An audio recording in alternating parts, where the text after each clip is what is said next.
Welcome to today's deep dive. You know that exact feeling, right? Oh, I think we all do. Yeah, you're driving down the highway, maybe it's raining a little bit, you've got the radio on, you're just totally lost in your own thoughts, and then it happens. The dreaded moment. Exactly. You hear a slight ping or maybe this weird, hollow clunking noise from somewhere underneath you, and your eyes just dart down to the dashboard, and there it is, the check engine light. It really is just this glowing yellow icon of pure dread, like the universal symbol for a suddenly ruined afternoon or, well, honestly, a ruined month for your budget. Your stomach just drops right in your shoes. Because in that split second, you aren't just thinking about, like, a simple spark plug. Right. The mind goes to the worst case scenario. Totally. I'll be perfectly honest. If you pop my hood right now, I can confidently identify the battery and the blue windshield washer fluid, and that is absolutely it. Hey, that's more than some people. True. But so when that light comes on, my brain immediately jumps to the catastrophic. I'm sitting there wondering if my catalytic converter just exploded. Which, is a valid fear. For those who might not be familiar with the actual mechanics, a catalytic converter isn't just a simple metal pipe. Right, it's pretty complex, isn't it? Extremely. It's essentially this high-temperature chemical oven sitting under your car.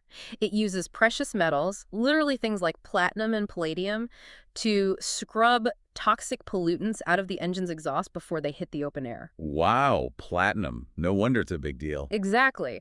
So when it fails, you aren't just looking at some minor mechanical tweak. You are looking at replacing a highly complex component filled with rare earth metals. I mean, it costs an absolute fortune. And that's exactly the terror. You're suddenly doing this frantic mental math about your savings account while, desperately trying to merge into the slow lane. Right, you're just trying to survive the commute. You're trying to figure out how you're going to get to work tomorrow. But most terrifyingly, you are faced with the ultimate, immediate question, like, who on earth can I trust to look at this incredibly expensive machine without taking me for a ride? It is a moment of just profound psychological vulnerability. I mean, for the vast majority of us, our vehicles are these incredibly complex, highly computerized black boxes. Oh, absolutely. They're practically spaceships now. Right. So when they break, that illusion of control we have completely vanishes. We are entirely at the mercy of someone else's expertise. The information asymmetry between the mechanic and the customer is just massive. But then, you contrast that sheer stomach-dropping panic with the immense heavy sigh relief of actually having a mechanic you already trust. That is a great feeling. The kind of place where you can just toss them the keys, grab a cup of awful waiting room coffee, and just know it's going to be okay. Finding a place like that feels like discovering gold. It really does. It changes everything. And that actually brings us to the mission of today's deep dive.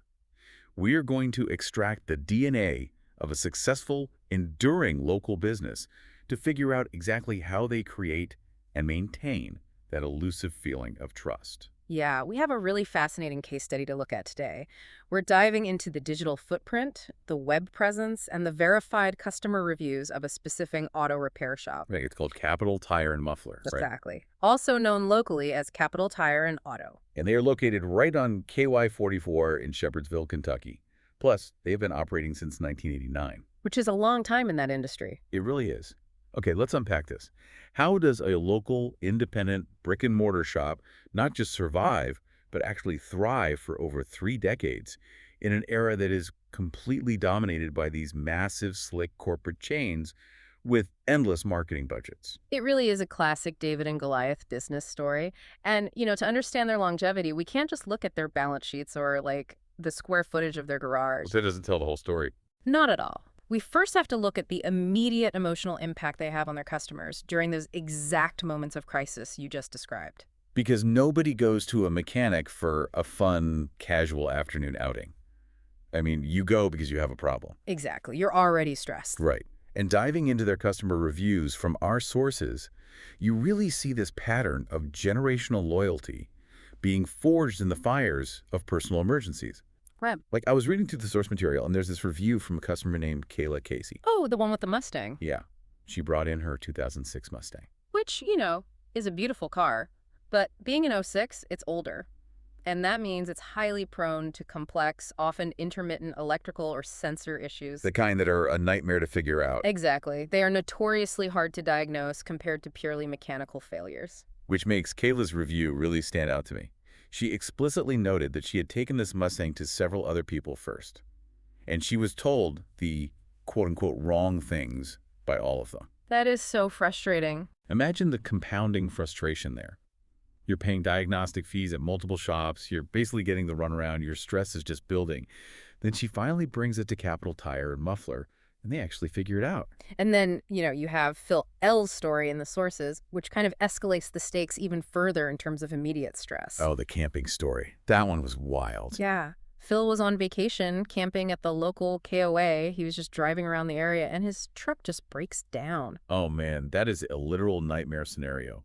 Being stranded at a KOA in a town you don't live in with a broken truck. Seriously, you don't know anyone. You don't have a backup vehicle, and your entire vacation, not to mention your actual way home, is suddenly on the line. Exactly. But Phil's review highlights that this shop stepped in and literally saved his trip. They took this disastrous, highly vulnerable scenario and somehow turned it into a positive memory. Which is incredible. It is, and this culminates in reviews like the one from Jeremy Sims, who simply states that he, quote, completely trusts the family to do the work. I mean, he doesn't even hesitate to drop off his car. You know, it reminds me of finding a good doctor. Oh, that's a good comparison. Yeah, like when you get a scary, confusing medical diagnosis, you always want a second opinion. You shop around, you ask questions. You're naturally skeptical of the first thing you hear. Because the stakes are so high. Exactly. Yeah. But once you find that one doctor who actually listens to you, who explains the mechanism of the illness, and who diagnoses the problem correctly the first time, you never leave them. You literally stay for life. That makes total sense. But this raises an important question, though. Okay, what's that? Is this just a matter of being friendly? Or is it about undeniable technical competence? Because the sources point heavily to a necessary synthesis of both. Right, because just being nice doesn't fix a car. Precisely. Friendly incompetence won't fix the intricate sensor issues on Kayla's Mustang. And on the flip side, cold, abrasive competence won't make Phil feel better about his ruined vacation when he's panicking at the front desk. So it's the combination of the two. Exactly. What the data shows is a shop that isn't just fixing machinery. They are rescuing vulnerable people from highly stressful situations. That synthesis, the deep technical know-how combined with genuine empathy, is really the bedrock of their 30-plus-year reputation. They're essentially acting as automotive first responders. That's a perfect way to put it. But, here is the structural business problem with that. You cannot build a stable 3-decade-long enterprise on emergencies alone. Right. If you only see your customers when their engines are literally on fire or their vacations are ruined, your revenue stream is going to be incredibly chaotic. I mean, you can't plan payroll around random water pump explosions. No, it would be an operational nightmare and incredibly stressful for the staff, too. So they're great at saving the day. But relying on people's worst days is a terrible business model. To survive since 1989, they really had to figure out how to get people into the shop when they aren't panicking. Right, exactly. So let's look at their strategy of preventative care. What's fascinating here is how Capital Tire and Muffler actively works to shift their customers' behavior from reactive panic to proactive maintenance. If you look at their service offerings in the sources, they place a massive emphasis on minor, planned, and periodic repairs over massive system failures. Yeah, right at the bat in the sources, they offer free diagnostics and free battery checks, which is a huge offering. It is. They are deliberately removing the cognitive barrier to entry.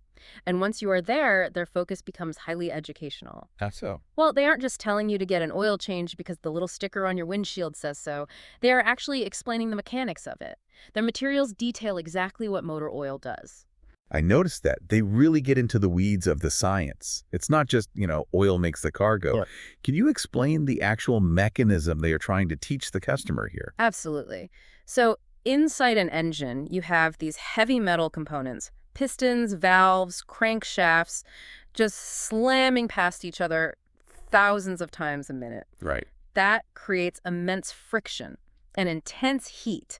Motor oil's job is to sit between those metal parts so they never actually touch. Okay, makes sense. But over time, that extreme heat literally breaks down the molecular structure of the oil. The long hydrocarbon chains just get sheared apart. Oh, wow. Yeah, it loses its viscosity, which is basically its slipperiness. So it basically stops acting like a lubricant. Exactly. When that happens, the oil stops flowing cleanly and it bakes into this thick, black, sticky sludge. And that sludge clogs the tiny oil galleys in the engine, very much like plaque clogging a human artery. That sounds disastrous. It is. Eventually, the oil starves, metal grinds on metal, and the engine literally rips itself apart. By explaining that mechanism, Capital Tire is treating the customer like an intelligent partner in the maintenance process, not just like a walking wallet. I saw the exact same educational approach in their blog post, the one titled Keeping Your Tires Safe and Reliable. Oh yeah, that's a good one. They emphasize this profound but super simple fact. Your tires are the only point of contact between your 2-ton vehicle and the road. And when you think about it, that contact patch, the actual rubber touching the asphalt, it's only about the size of your hand for each tire. It's kind of terrifying when you put it like that. It really is. But when you frame it like that, Hmm. having the shop check your tire tread wear doesn't feel like a slimy upsell. It feels like a vital safety imperative. And that approach is a very deliberate psychological strategy. They even have blogs explaining things like how your car keeps cool regarding auto AC systems. By doing this, they build regular, low-stress contact points with the consumer.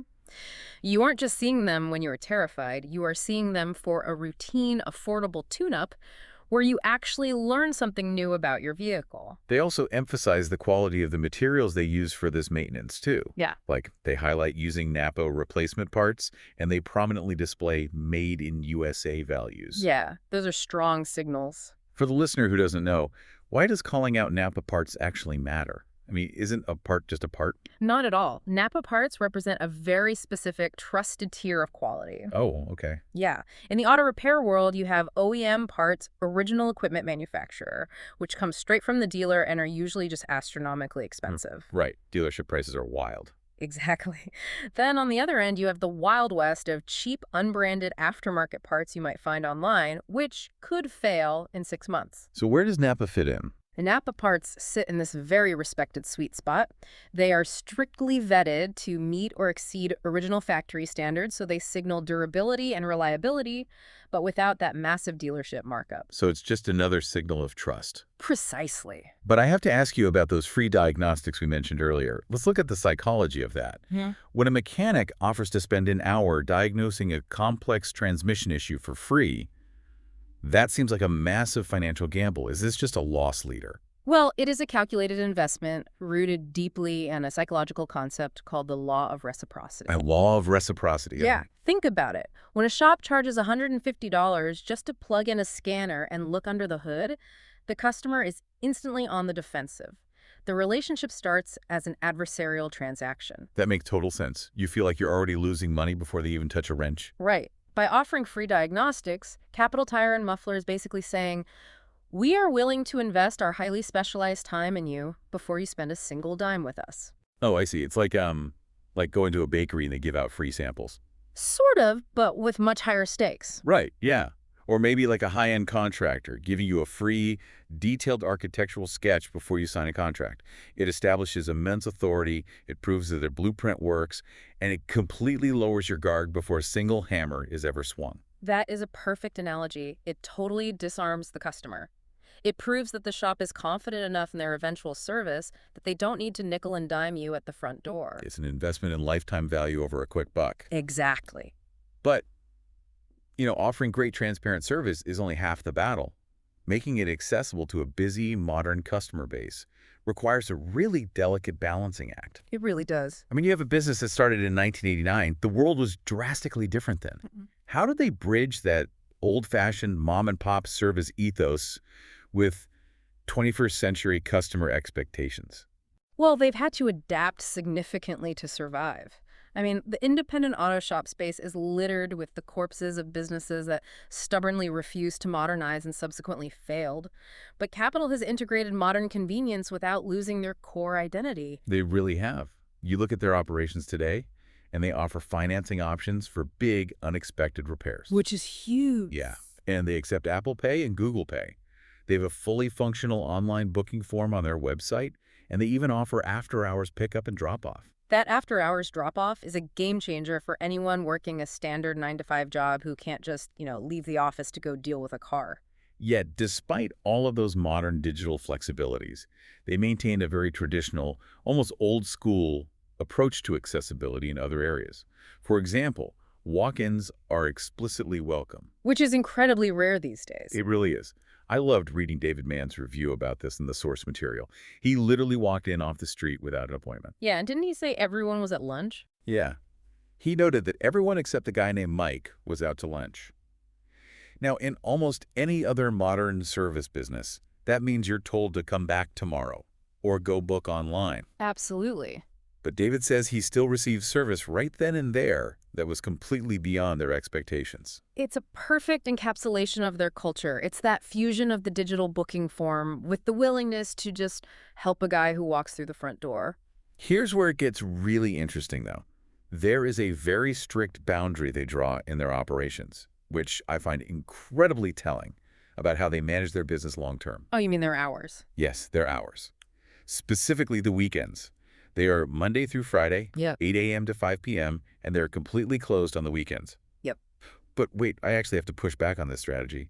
In today's Amazon Prime instant gratification world, isn't closing on a Saturday just leaving massive amounts of money on the It table? might seem that way at first glance. Because people actually have free time on the weekends to get their cars fixed. It seems less like a charming boundary and more like bad business. I get why you'd think that. But if we connect this to the bigger picture of the automotive industry, it's actually a masterstroke of long-term economic survival. Really? How so? Well, the auto repair industry is currently notorious for severe employee burnout. There is a massive shortage of skilled labor right now. It is physically demanding, highly technical, and mentally taxing work. Right, it's not an easy job. Not at all. Yeah. A master technician takes years, sometimes decades, to train. By staying closed on the weekends, Capital Tire and Muffler isn't just taking a break.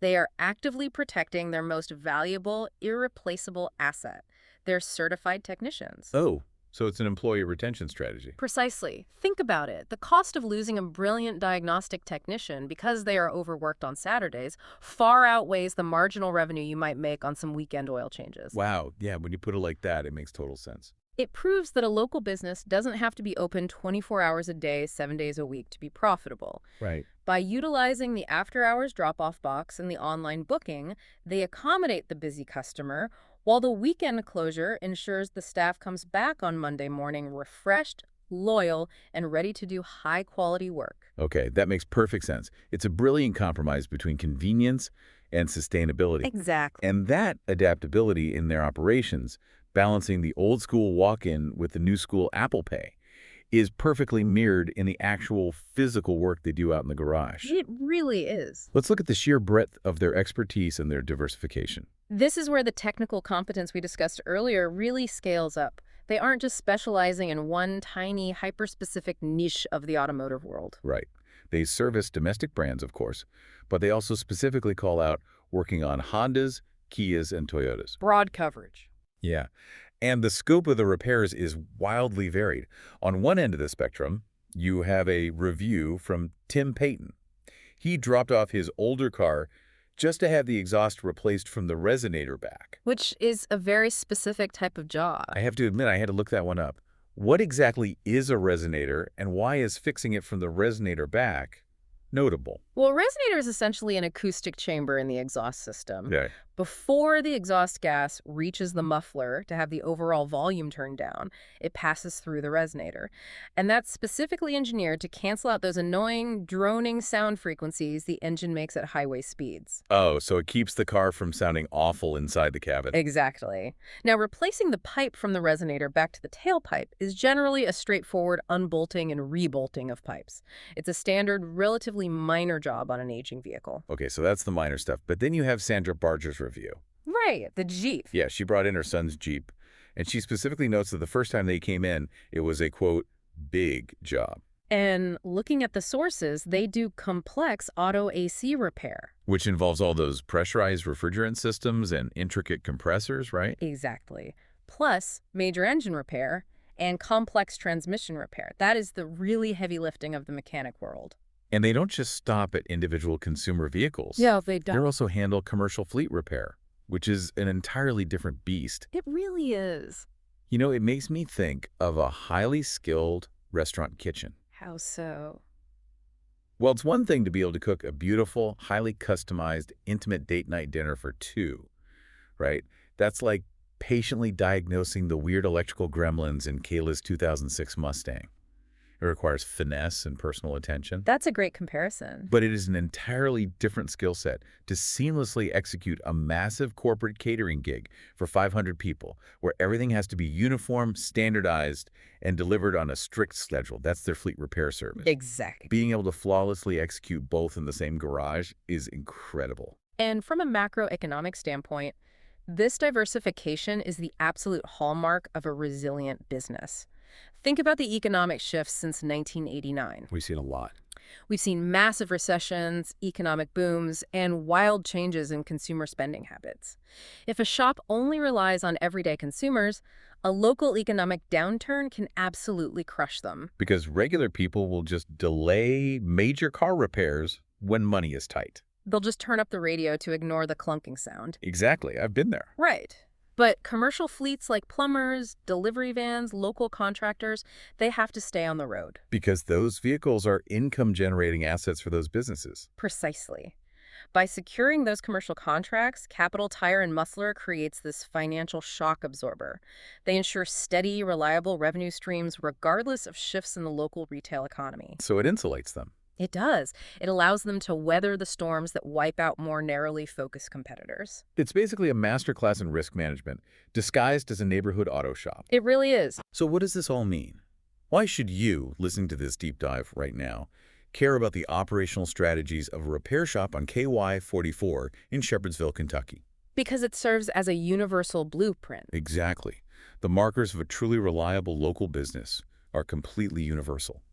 Whether you are looking for a mechanic, an electrician, a plumber, or even a dentist in your own town, the green flags to watch for are exactly the same. You are looking for longevity, a place that has weathered the decades. Yes, and you are looking for transparent customer education where they lower your defenses by explaining the why and the how behind the service instead of just blindly handing you a bill. And most importantly, you are looking for that seamless blend of undeniable technical competence and genuine human empathy. In a world where we are constantly bombarded by information overload, algorithmic digital marketing, and these faceless corporate conglomerates, the survival of the independent, trustworthy expert is actually a deeply comforting reality. It really is. It reminds us that quality, transparency, and integrity still have a highly viable, profitable place in the market.